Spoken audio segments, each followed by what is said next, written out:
अस्सलाम वालेकुम dear student. आज हमने 11th क्लास की जो केमिस्ट्री है इसका चैप्टर नंबर 12 नाइट्रोजन और सल्फर को हमने डिस्कस करना है। आज हमारा पहला लेक्चर है, तो आज हमने सिर्फ नाइट्रोजन के बारे में पढ़ना है। तो बच्चों, इसमें आपके पास हमेशा शार्ट क्वेश्चन आएगा। जो हम लेक्चर नंबर 1 के अंदर पढ़ रहे हैं ये आपके पास शार्ट क्वेश्चन होगा। चलिए अब हम शुरू करते हैं कि नाइट्रोजन क्या होता है। आप जानते हैं कि नाइट्रोजन बिलोंग टू 15 ग्रुप।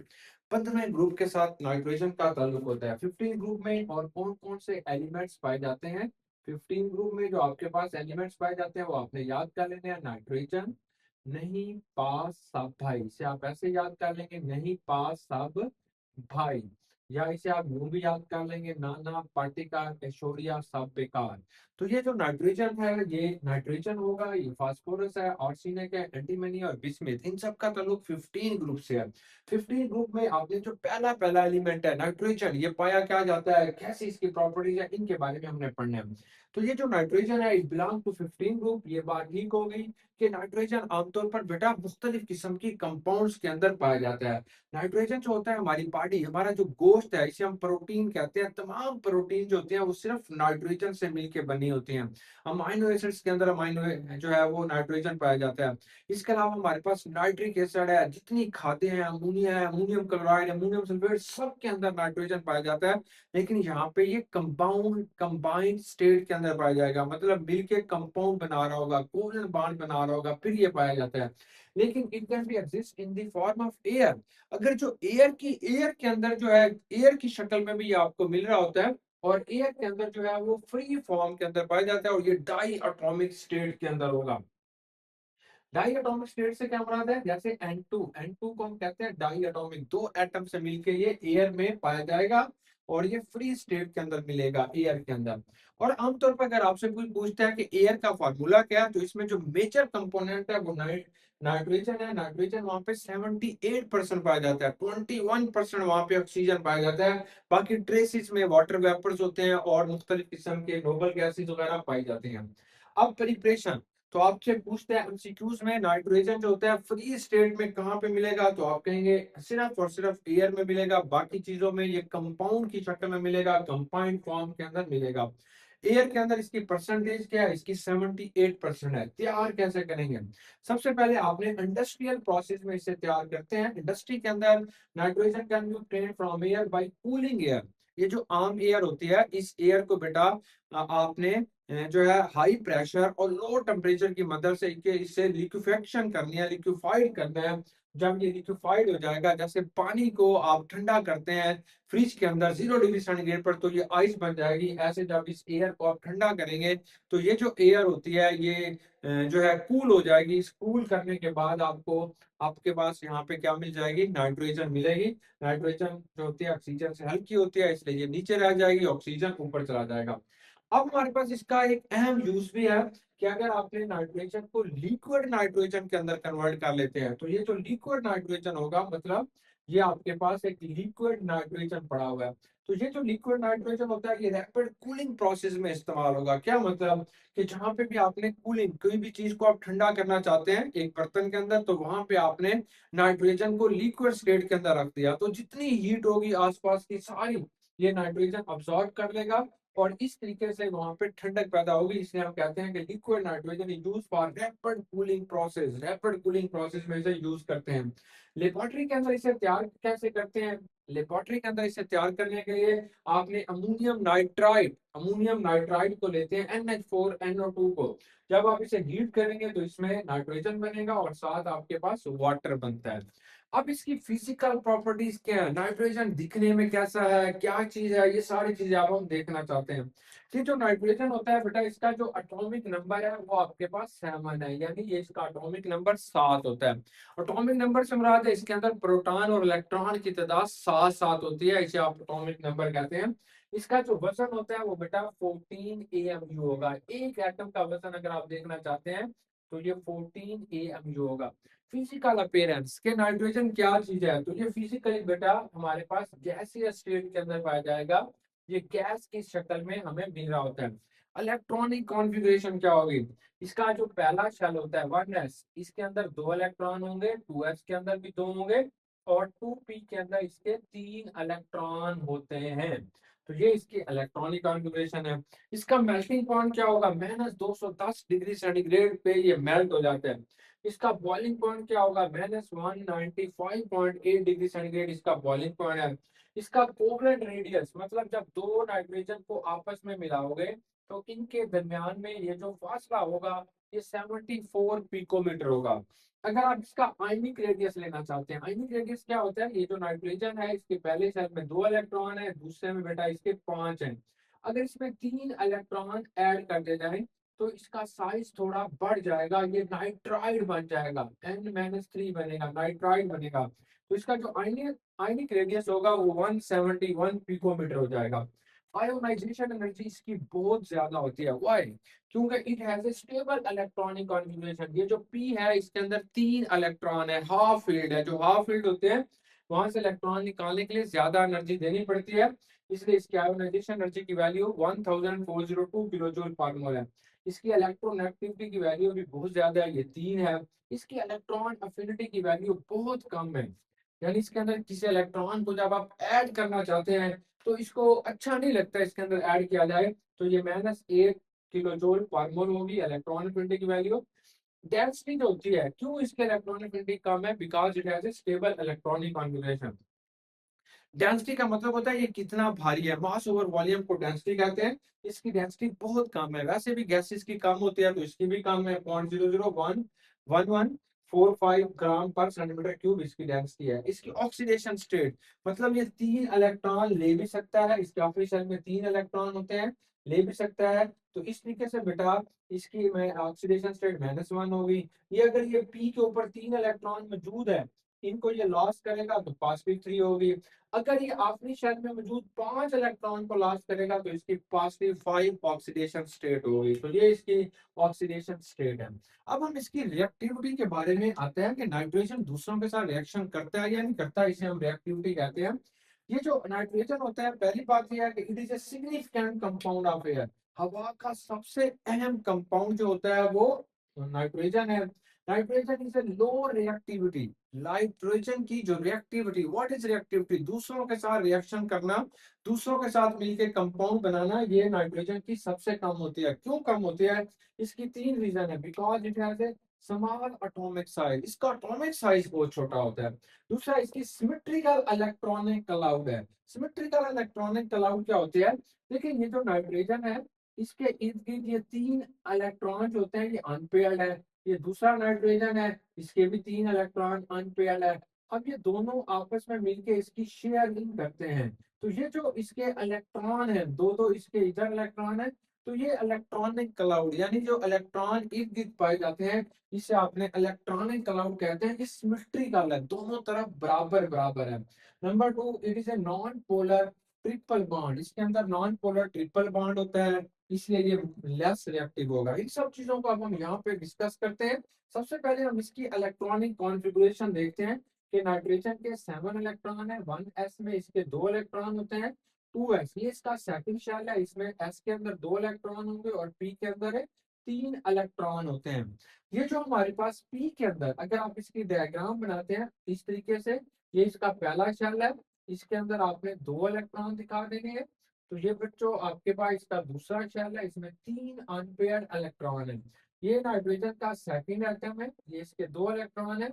ये इसके बेटा हमारे पास कितने इलेक्ट्रॉन है? 3 इलेक्ट्रॉन आ जाते हैं। ये आपस में शेयरिंग करके बॉन्ड बना रहे हैं। अगर आप इसकी इलेक्ट्रॉनिक कॉन्फ़िगरेशन को देखना चाहते हैं, अगर बेटा इसके इलेक्ट्रॉनिक कॉन्फ़िगरेशन को देखना चाहते हैं तो इसके जो पी के अंदर इलेक्ट्रॉन होने चाहिए थे वो 6 होने चाहिए थे। 6 हो या 3 हो तो वो स्टेबल होता है। 3 अगर इलेक्ट्रॉन है तो हाफ फील्ड है, 6 होंगे तो फुल फील्ड है। तो आप कहेंगे इसका जो पी हाफ सब शेल है that is a half field, ये हाफ फील्ड है, इसलिए ये मोर स्टेबल होगा। यानी ये जो इलेक्ट्रॉनिक कॉन्फ़िगरेशन होती है ये इस नाइट्रोजन को मोर स्टेबल बना रही है। Why? Because P subshell होगा that is a half filled। ये जो P सब शेल होता है, ये P सब शेल जो होता है ये हाफ फील्ड है। हाफ फील्ड से मुराद है ये आधा फील्ड है। ये हाफ फील्ड होने की वजह से इट इज ए स्टेबल, ये हमारे पास क्या होता है बेटा, स्टेबल इलेक्ट्रॉनिक कॉन्फ़िगरेशन है, इसलिए ये लीस्ट रिएक्टिव होता है। वो आपसे क्वेश्चन करता है क्यों लीस्ट रिएक्टिव है, क्यों आप कहते हैं because it has a stable electronic configuration. इसके अंदर जो इलेक्ट्रॉन की तरतीब है वो इसको स्टेबिलिटी की तरफ ले जाती है, इसलिए ये लीस्ट स्टेबल है। Number 2, bond energy. अब ये तो दोनों नाइट्रोजन आपस में जुड़े हुए हैं, इन दोनों को अगर आपने जुदा करना चाहते हैं, ये दोनों नाइट्रोजन है, अब इनके अंदर ये ट्रिपल कोवलेंट बॉन्ड पाया जाता है, अगर आप इसको तोड़ना चाहते हैं तो सबसे ज्यादा एनर्जी इसमें देनी पड़ेगी। कितनी? इसकी जो बॉन्ड एनर्जी है वो 940 किलो जूल पर मोल है, यानी इसकी बॉन्ड को तोड़ेंगे तब ये दूसरों के साथ रिएक्शन करेगा ना। ये दोनों नाइट्रोजन आपस में चिपके हुए हैं, इन दोनों को तोड़ेंगे, अलग करेंगे, तब ये दूसरों के साथ जाके रिएक्शन करेगा। इसको तोड़ने के लिए हमें बहुत ज्यादा एनर्जी की जरूरत पड़ती है, जो कि 940 किलो जूल पर मोल के बराबर होती है। इतनी ज्यादा एनर्जी देने के बाद ये बॉन्ड टूटता है, इसलिए भी हम इसे कहते हैं कि they are a least reactive. ये हमारे पास जो होता है वो लीस्ट रिएक्टिव होता है। Why it is a least reactive? Because it has a high bond energy. ये लीस्ट रिएक्टिव क्यों होता है? क्योंकि इसकी जो बॉन्ड एनर्जी होती है वो बहुत ज्यादा होती है।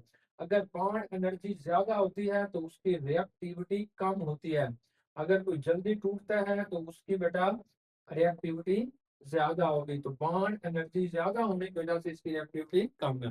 दूसरी बात यह है कि ये non polar nature of nitrogen molecule, ये जो नाइट्रोजन का मॉलिक्यूल है ये नॉन पोलर है। नॉन पोलर किसे कहते हैं? क्योंकि आमतौर पर ये जो कोवलेंट बॉन्ड होता है ये शेयरिंग ऑफ इलेक्ट्रॉन से बन रहा है। अब ये 3 इलेक्ट्रॉन इस नाइट्रोजन ने दिए, 3 इसने दिए, इन्होंने आपस में शेयरिंग की। अब दोनों के अंदर जो इलेक्ट्रोनेगेटिविटी डिफरेंस है वो जीरो है, जीरो। मतलब उस नाइट्रोजन के इलेक्ट्रोनेगेटिविटी भी 3 है, दूसरे की भी 3 है, इसलिए इलेक्ट्रोनेगेटिविटी डिफरेंस इनका जीरो आ रहा है। जब जिनका इलेक्ट्रोनेगेटिविटी डिफरेंस जीरो हो तो वो आपके पास नॉन पोलर होते हैं। तो ये जो नाइट्रोजन का मॉलिक्यूल होगा ये नॉन पोलर है। जब ये पोलर नहीं है, इसके ऊपर पॉजिटिव और नेगेटिव चार्ज नहीं है, तो इसलिए ये नॉन पोलर है। जो नॉन पोलर होते हैं वो हमारे पास क्या होते हैं? लीस्ट रिएक्टिव होते हैं। तो इसलिए भी ये आपके पास क्या होगा? दूसरों के साथ रिएक्शन है नहीं करेगा। Due to this reason it is a least reactive, ये बहुत कम दूसरों के साथ रिएक्शन करता है। अब यहाँ पे हमारे पास ना बुक के अंदर एक छोटा सा उसने इंटरेस्टिंग इंफॉर्मेशन दी हुई है, तो याद रखना यही यूजेस ऑफ नाइट्रोजन भी है। बाज का तो आपके पास हम शॉर्ट क्वेश्चन आ जाएगा, right the uses of nitrogen, तो आप कहेंगे हमने तो पूरे चैप्टर में कहीं पे भी नाइट्रोजन के यूजेस नहीं देखे। तो बेटा जो इंटरेस्टिंग इंफॉर्मेशन है यही आपके पास यूजेस ऑफ नाइट्रोजन है। अब नाइट्रोजन का पहला यूजेस क्या है? तो इसका पहला यूजेस यह है कि अल्लाह ताला ने ये जो हमारी हवा बनाई है, एयर बनाई है, एयर। अब एयर के अंदर दो चीजें हैं, एक बेटा ऑक्सीजन है, ये 21% है, और दूसरा हमारे पास जो होती है वो नाइट्रोजन है। ये जो नाइट्रोजन है ये हवा के अंदर कितना है? 78% है। अब ये जो ऑक्सीजन होता है that is a more reactive. Oxygen बहुत ज्यादा रिएक्टिव है, हर चीज के साथ रिएक्शन करता है। मतलब हमारा खाना क्यों खराब हो जाता है? 2 दिन का खाना पड़ा हुआ है बाहर, आपका वो खराब हो गया, क्योंकि इसके अंदर ऑक्सीडेशन हो गई, डिहाइड्रेशन, उसमें से पानी निकलना शुरू हो गया, हाइड्रेशन, हाइड्रोलाइटिक रिएक्शन शुरू कर देते हैं, ऑक्सीडेशन शुरू कर देते हैं। कोई भी चीज खराब क्यों हो रहा है? लोहे को जंग क्यों लग रहा है? Due to oxidation. खाना क्यों खराब हो रहा है? Due to oxidation. आप कमजोर क्यों हो रहे हैं? Due to oxidation. हमारी बॉडी के अंदर सेल क्यों टूट रहे हैं? Due to oxidation. ये सारे काम ऑक्सीजन कर रहा होता है। इसलिए बेटा इस ऑक्सीजन के ऑक्सीडेशन को कंट्रोल करने के लिए हमें एंटी ऑक्सीडाइजिंग एजेंट लेने होते हैं, जो इस ऑक्सीडेशन के प्रोसेस को रोकते हैं। देखिए जैसे आपने दूध लिया, बाजार से दूध लिया, या घर आपने अपने गाय भैंस से दूध लिया, उसको 2 दिन के लिए बाहर रख दें तो वो खराब हो जाता है। क्यों? Due to oxidation. अगर आप नेस्ले का दूध लेते हैं तो वो खराब नहीं होता, उसमें ऑक्सीडाइजिंग एजेंट होते हैं, इसलिए वो खराब नहीं होता। इसी तरीके से बेटा अगर आप कहते हैं कि हमारी जिल्द, हमारा चेहरा जो है वो ज्यादा खूबसूरत लगे, तो आप एंटी ऑक्सीडाइजिंग एजेंट खाएं, माल्टे खाएं, ऐसी चीजें खाएं जिनके अंदर एंटी ऑक्सीडाइजिंग एजेंट होते हैं, तो वो आपका चेहरा जो है वो बेहतर होना शुरू हो जाता है। चाय के अंदर भी एंटी ऑक्सीडाइजिंग एजेंट मौजूद होते हैं। तो ये जो नाइट्रोजन होता है ये हवा के अंदर जो है ये ऑक्सीजन की कंसंट्रेशन को डाइल्यूट करता है। कहता है भाई ऑक्सीजन तुम जितना ही ऑक्सीजन कम होगा तो ये जो इसके रिएक्शन होते हैं ऑक्सीजन के वो उतने कम होंगे। तो इसलिए नाइट्रोजन की ज्यादा अमाउंट जो होती है, फर्स्ट इसका यूज ये है, it can be use to dilute the concentration of oxygen in atmosphere, कि उसकी कंसंट्रेशन को कम करेगा और एटमॉस्फेयर में इनर्ट माहौल बनाएगा। इनर्ट का मतलब होता है नॉन रिएक्टिव, दूसरों के साथ रिएक्शन ना करना, थोड़ा कम रिएक्शन करना। इसलिए बेटा ये इसकी कंसंट्रेशन को कम कर रहा होता है। आमतौर पर इसका ये पहला यूज है। दूसरा यूज ये है कि अगर आपने ट्रांसपोर्ट करने क्या चीज करना है, एडिबल आए, खाने वाला तेल जो होता है उसको आप ट्रांसपोर्ट करना चाहते हैं, या हाइड्रोकार्बन को आपने ट्रांसपोर्ट करना चाहते हैं। हाइड्रोकार्बन में सब कुछ आ जाता है, ये आपके पास पेट्रोल भी आएगा, मूवल ऑयल भी आएगा, डीजल भी आएगा, मीथेन गैस भी आएगी, सब चीजें। ये चीजें जो है वो ऑक्सीजन को देख के तेजी से जलती हैं। तो यहाँ पे क्या किया जाता है कि नाइट्रोजन का, ये जो हमारे पास हाइड्रोकार्बन होंगे, जिस ट्रक के अंदर, जिस शिप के अंदर इसे ट्रांसपोर्ट किया जा रहा है, उसके अंदर नाइट्रोजन का ब्लैंकेट ऑफ नाइट्रोजन बनाया जाएगा। ब्लैंकेट ऑफ नाइट्रोजन क्या मतलब? मतलब यह है कि ये जो नाइट्रोजन होता है, मतलब बेटा आप यूं समझे, एक सिलेंडर है, इसके अंदर आपके पास कोई भी हाइड्रोकार्बन है, इस सिलेंडर के अंदर यहाँ से नाइट्रोजन गैस को इंजेक्ट किया जाएगा। ये जो नाइट्रोजन गैस है ये इसके ऊपर एक लेयर बना देगी, क्योंकि ये ऑक्सीजन से भारी होती है, इसलिए ये नीचे जाके एक लेयर बना देगी इसके ऊपर।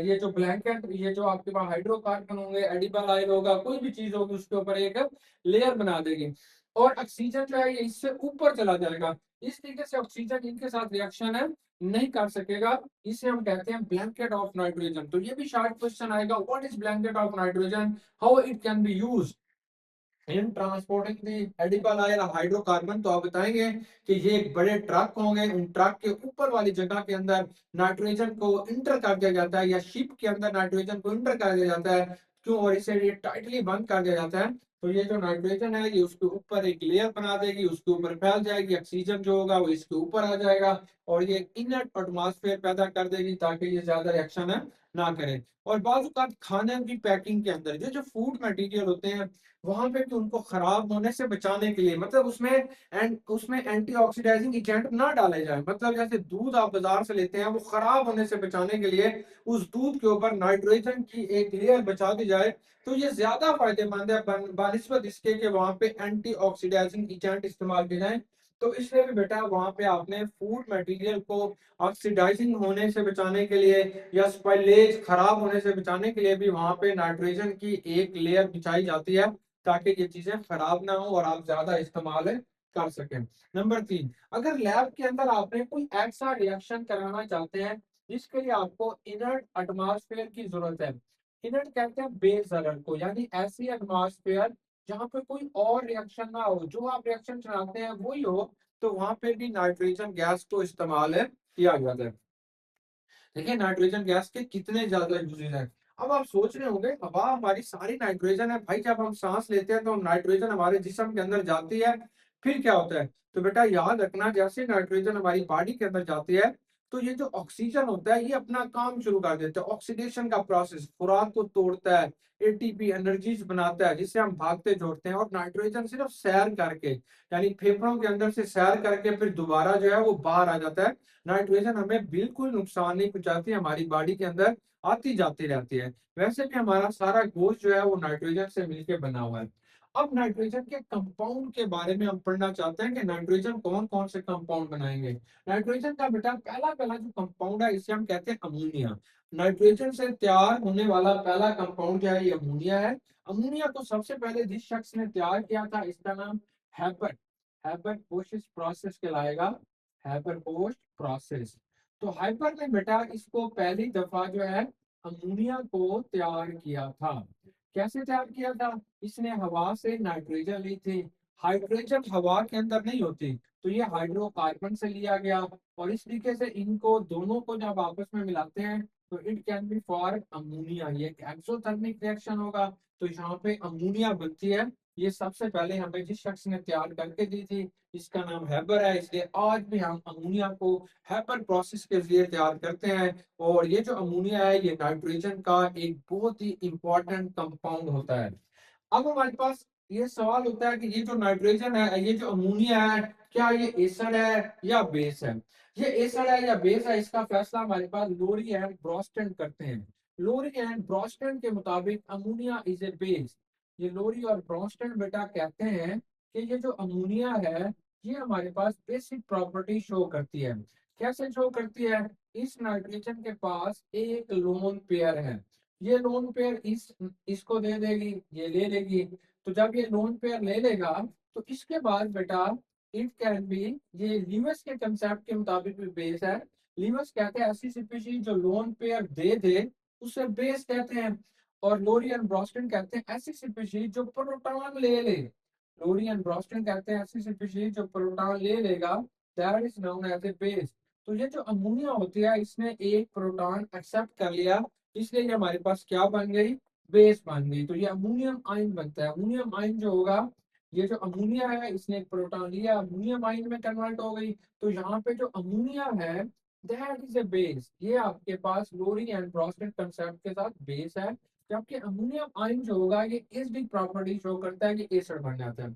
अगर अमोनिया को आप पानी के अंदर डाल देते हैं, ये अमोनिया है, if it can B dissolve in water, अगर आप इसे पानी के अंदर डाल देते हैं, तो ये एक इक्विलिब्रियम प्रोसेस होगा। Then it can be form ammonium ion plus बेटा ओ एच आयन। तो ये ओ एच आयन बनेगा। तो ये जो हमारे पास इक्विलिब्रियम होता है, ये slightly shift toward the right hand side. ये वाली जो साइड होती है, हम राइट हैंड साइड की तरफ जा रहा होता है।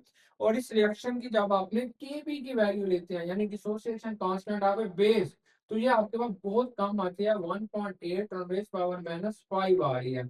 अगर केबी की वैल्यू कम हो, तो वो बेस वीक होता है, इसलिए हम इसे कहते हैं कि ammonia is a weak base. ये आपके पास एक वीक बेस बनता है। ये एक वीक बेस है। ये शॉर्ट क्वेश्चन आएगा कि what is the basicity of ammonia, या हो ammonia act as a base justified, तो आप बताएंगे ये लोरी एंड ब्रोस्टन के कंसेप्ट के मुताबिक ये आपके पास क्या एक बेस है। अब हमने बताना है कि स्ट्रक्चर ऑफ अमोनियम आयन, कि अमोनियम आयन की स्ट्रक्चर कैसी है और अमोनिया की स्ट्रक्चर कैसी है। तो बेटा अगर आप इसकी ज्योमेट्री की बात करते हैं, सबसे पहले हम ज्योमेट्री की बात करते हैं। ज्योमेट्री, तो ज्योमेट्री क्या होती है? ज्योमेट्री के अंदर दोनों चीजें आप लेते हैं। ये हमने तीसरे चैप्टर में, बॉन्डिंग वाले चैप्टर में पढ़ा था। तो इसमें bond pair of electron, bond pair of electron भी लेते हैं, प्लस बेटा इसमें lone pair of electron, lone pair of electron दोनों को काउंट करेंगे, बॉन्ड पेयर को भी और लोन पेयर को भी। दूसरी चीज आपके पास आएगी इसकी स्ट्रक्चर या शेप। इसको स्ट्रक्चर भी कहते हैं, इसको शेप भी कहते हैं। शेप के अंदर सिर्फ आपने बॉन्ड पेयर ऑफ इलेक्ट्रॉन लेते हैं, लोन पेयर आप नहीं लेते। बॉन्ड पेयर ऑफ इलेक्ट्रॉन को आप काउंट करेंगे। देखो ज्योमेट्री के लिहाज से अगर आप अमोनिया को देखते हैं, तो ये आपके पास लोन पेयर आ जाएगा नाइट्रोजन के ऊपर। एक हाइड्रोजन इधर आएगा, एक हाइड्रोजन इधर आएगा, एक हाइड्रोजन इधर आएगा। तो इसकी जो ज्योमेट्री है, वो टेट्राहेड्रल है। अगर आपने अमोनियम आयन को देखना चाहते हैं, तो उसका भी यही काम होगा कि एक हाइड्रोजन बेटा इधर आएगा, एक हाइड्रोजन इधर आएगा, एक हाइड्रोजन इधर आएगा, एक हाइड्रोजन इधर आएगा। तो दोनों की अगर आप ज्योमेट्री को देखना चाहते हैं, तो टेट्राहेड्रल है। लेकिन अगर आप इनकी शेप को देखना चाहते हैं, तो ये जो आपके पास लोन पेयर है नाइट्रोजन के ऊपर, इसको हम काउंट नहीं करते। तो ये जो अमोनिया होती है, इसकी जो शेप होती है, वो पायरामाइडल हो जाएगी, पायरामाइडल, पायरामाइडल, इसकी पायरामाइडल शेप होगी। अगर इसकी आपने बॉन्ड एंगल देखना चाहते हैं, तो 109.5 डिग्री का होगा। अगर आपने अमोनियम आयन की शक्ल को देखना चाहते हैं, अमोनियम आयन की शक्ल को देखना चाहते हैं, तो इसकी जो शेप होती है, वो टेट्राहेड्रल होगी। शेप इसकी बेटा टेट्राहेड्रल होगी, क्योंकि इसके पास कोई भी लोन पेयर नहीं है। अगर इसके बॉन्ड एंगल आप देखना चाहते हैं, तो ये भी बॉन्ड एंगल 109.5 डिग्री का होगा। तो ये आपके पास शेप ऑफ अमोनियम आयन आएगा। तो ये आपके पास शॉर्ट क्वेश्चन आएगा, तो आपने इसे इस तरीके से लिखना है।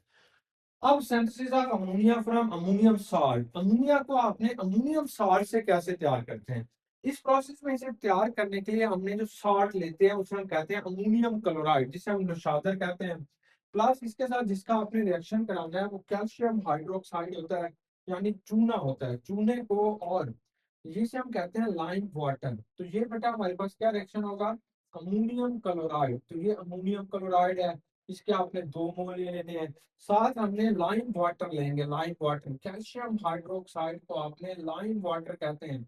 इन दोनों का मेजा लेके यहाँ पे आप रखेंगे, इसे गर्म करेंगे। जब गर्म करेंगे तो यहाँ से अमोनिया बनेगी।